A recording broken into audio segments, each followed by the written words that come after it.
In this video, we're going to unpack why debt might actually be the real asset. And I've got my mortgage broker here with me. Thanks for having me. This is Nevada. Nevada's been my broker for the last few years, and a lot's happened in that time. So we wanted to unpack today exactly how I see debt as an asset and how you can work with the right team to get access to debt to help you build a property portfolio. So to kind of unpack it first, let's look at an example scenario. So Nevada's got a net worth of $1 million. I've got a net worth of $1 million. Nevada's pretty risk averse in this example, and I'm a bit more, willing to put my money and leverage it with debt. If Nevada takes his $1 million and puts it in the stock market, he might get a 7 or 8 or even say a 10% return. So he's going to make somewhere between 70 to 100 grand.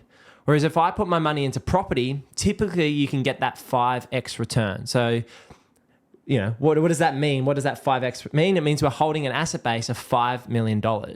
Now, of course, you need to be able to service the debt with your day job income and use the income from the properties to pay for that debt. But all things considered, if that's possible, that's why I consider debt to be the asset.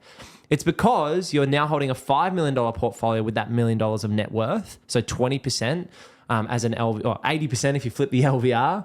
And so if that goes up by 10%, I've made $500,000 while Nevada's made 70 to 100K. So talk us through Nevada at the moment in terms of the banking environment to get access to that debt. What's involved? If I've had a chat with a buyer's agent, I want to go out and buy a property and build a portfolio. We cover Melbourne and Brisbane now. You guys cover anyone in Australia. Talk us through that process and how we can be strategic about building that portfolio. So a lot of the time over the last few years, obviously property has increased in value quite a bit. So a lot of the time a lot of people's net wealth is sitting in, the owner occupied property commonly that they've owned. So a scenario I've seen earlier this week, owner occupied property worth 1.8 million, and they owed just under 800,000 in that particular property. So there's $1 million of equity in that position. Correct. A lot of equity to access there. When I look at that, I see a lot of opportunity. There's a lot of different ways we can approach it to utilize and maximize that equity. Now, assuming the income position is sufficient to service debt, we could use portions of that equity and we can sort of start slowly, access some of those funds for deposits to purchase further investment properties.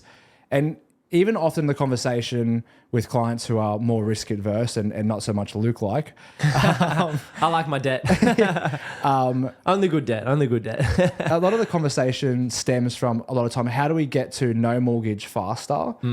Because they want the mental, peace of mind of not having debt. And sometimes increasing debt first can actually result in getting to no debt quicker. And what I mean by that is accessing equity, purchasing an investment property, and then allowing that bigger asset base to accumulate in value. And then at a certain stage in the future, you have then the option to go, cool, I can sell these assets or one of those, the investment property down and actually clear your own occupied debt faster. So for your more risk adverse people, that's sometimes how that conversation starts. But if there's that equity there often sitting within a property, there's so many different ways you can access that to expand that property portfolio base. Yeah, and that's been what Emily and I were able to do from a young age. People might say, "Oh, I'm talking about big numbers, $5 million." Well, you're not having to jump to the finish line.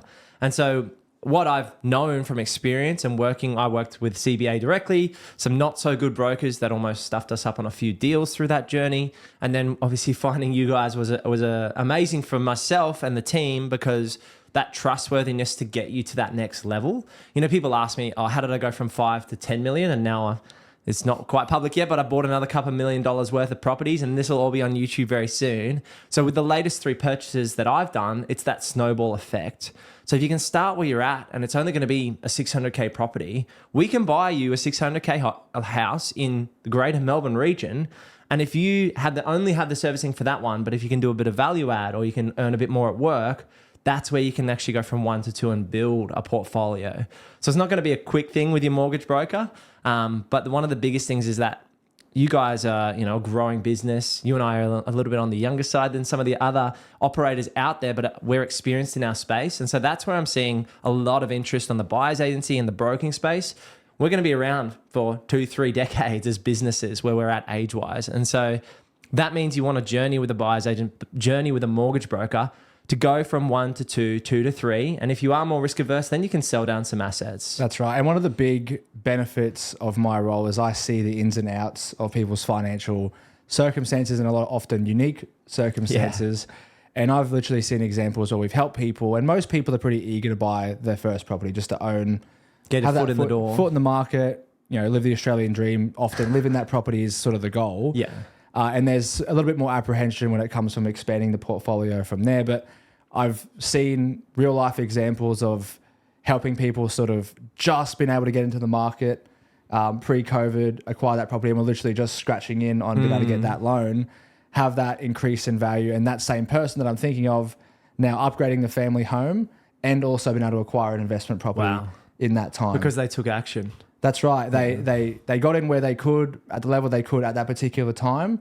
And then when that equity was there, they leveraged that, took advantage of that, and made that leap. Now, with that, you need to have that income to support that, and the consistency of income with in Australia is pretty safe, depending on the industry and field that you're in.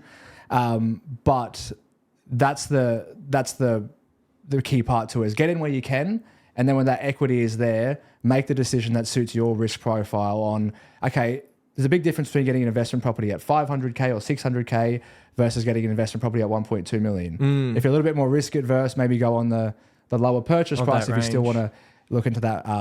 Start with those baby steps and then work your way up as you get more confident with the journey. That's right. And everyone's risk profile is different. I always say to people, there's two key tests with lending that are equally as important. The first one is the lender's criteria. You can't borrow more than the banks will give you, which is not an option. And the second one is the sleep test. You don't want to owe so much money that you can't sleep at night and your figures don't stack up, so it makes you uncomfortable that you can't sleep at night. Now, that's a different figure for everyone. Some people are very risk adverse. Some people are a bit more comfortable with the risk, depending on the situation you're in. But with a bit of strategy, you can often make that make sense and still get exposure to the market, but at the level you're comfortable. And I think that's a really good point, because people ask me, to get to a $10 million plus portfolio, you need a lot of debt. How do you sleep at night? How am I comfortable? I think we were getting up to 7, 8 million, probably a little bit around that, plus cash for builds and all those things on my $12 million asset base. And so the way I talk people through that is it's the cash flow. And so that's your income, which is how comfortable are you in that day job income? And then as you build out the portfolio, it doesn't all need to be negatively geared. It can be secondary dwellings, can be strata titles, can be those one-bedroom granny flats, which I've done, room rentals. There's a whole long list of ways you can boost the cash flow on the investments to make it more comfortable to hold.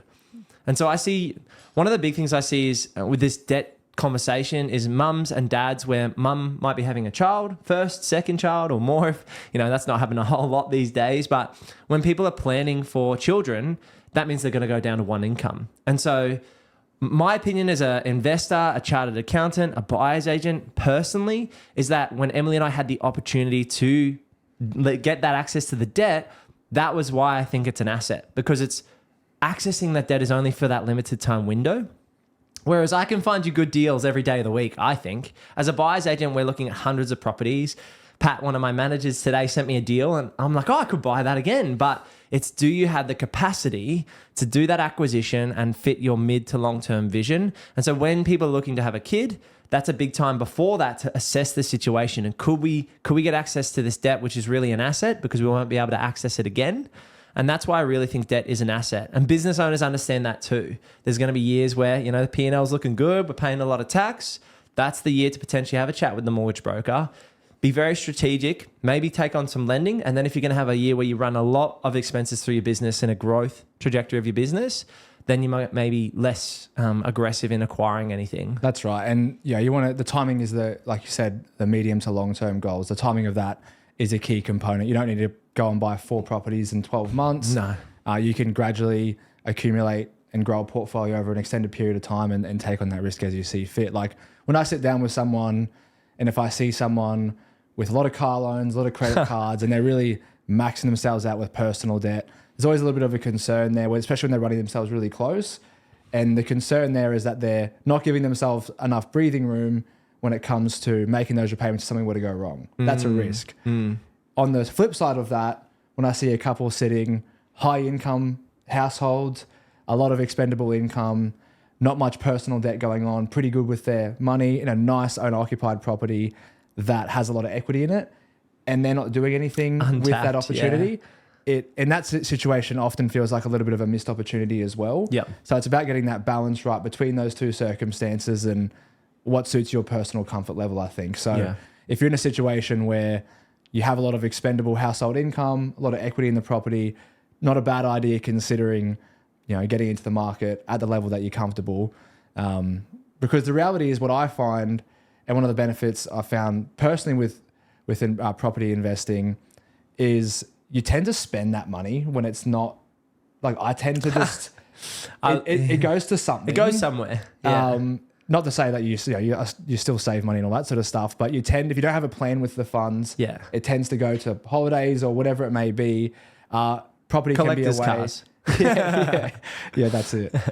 Property can be a way of sort of having a plan in place for that. It's bigger purpose picture. about the use of the funds, right? Yeah. And I think that's what you're leaning in on, is that if you've got a vision to create some financial freedom and some wealth, or even just pay off your own home, you can do that through investments and sell down strategies, which is amazing. So debt is an asset, in my opinion. It's an asset on the bank's balance sheet as well. So they see you as an asset on their books, which means the banks, CBA, ANZ, NAB, so on, they want you to do well. They want you to be able to repay the debt that they've taken out. And they want you to come back again and again and do that. That's going to end up on the ASX. That's going to go to their shareholders. So it's one big Ponzi. At the end of the day, that's the economy, right? People talk about economy in Australia and the globe, but that's how these economies work. So you may as well understand it. You're going to go to work every day. You may as well understand what you're doing with the cash savings that you're making, rather than letting money printing inflate the assets away against you.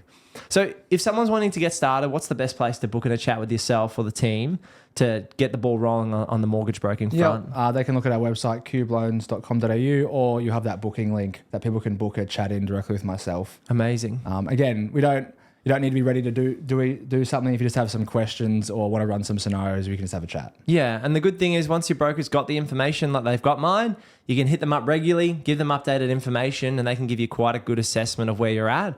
To help you go forward with the portfolio. And if you do want help buying in Melbourne or in Brisbane, myself and the team at Purpose Property cover both those regions. So head over to purposeproperty.com.au for that, and we'll see you in the next video. Thanks. Peace.